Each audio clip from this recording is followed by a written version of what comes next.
Maximum alert from the Potrblog site, October 16, 2014.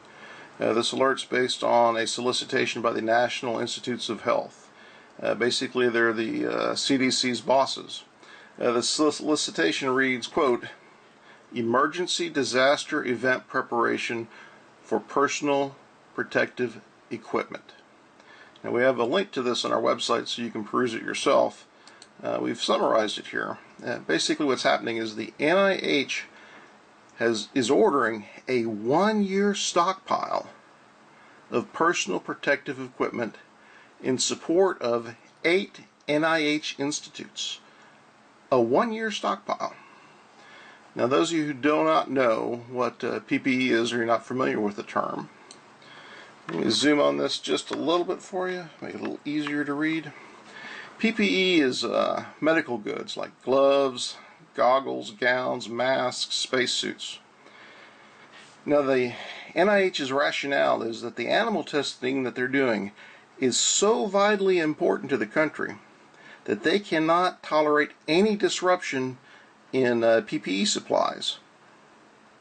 So, how big of a disruption is NIH expecting? Well, based on the contract, this disruption is expected to last at least 1 full year, and they have an option to carry it on for 4 more years. Now, to quote directly from the contract,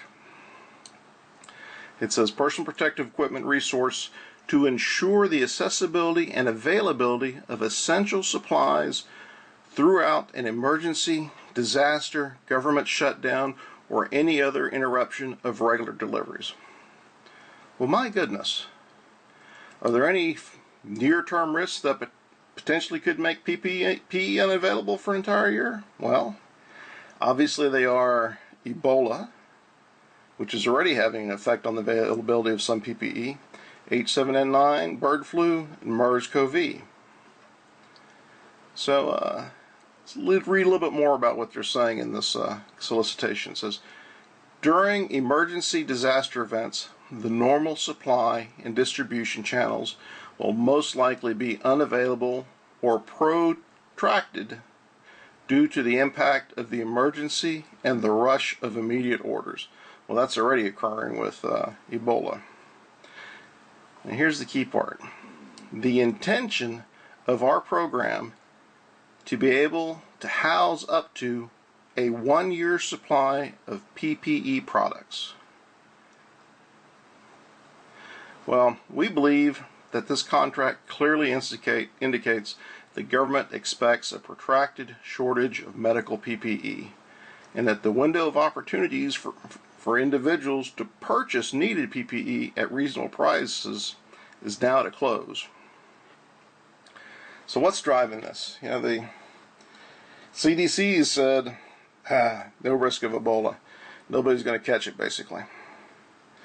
Well, what they're not telling you is that in 2012, the U.S. Army said that Ebola equals influenza in terms of airborne stability, and it might only need winter weather to go airborne. No mutation, nothing else. In fact, Ebola is so infectious that if you aerosolize 1 drop, worst case, it can kill 500,000 people. In terms of a room size, worst case now, 1 sneeze in a 1,104 square foot room can infect a room such that somebody walking into that room and taking 1 breath can infect them with Ebola. Now, we've done that analysis in detail here, and so you can read that yourself through our sources. But the window is rapidly closing for being able to take wise, cost-effective risk mitigation against what the government is clearly preparing for. And that's some sort of emergency disaster event that's going to sock up a year's supply of PPE.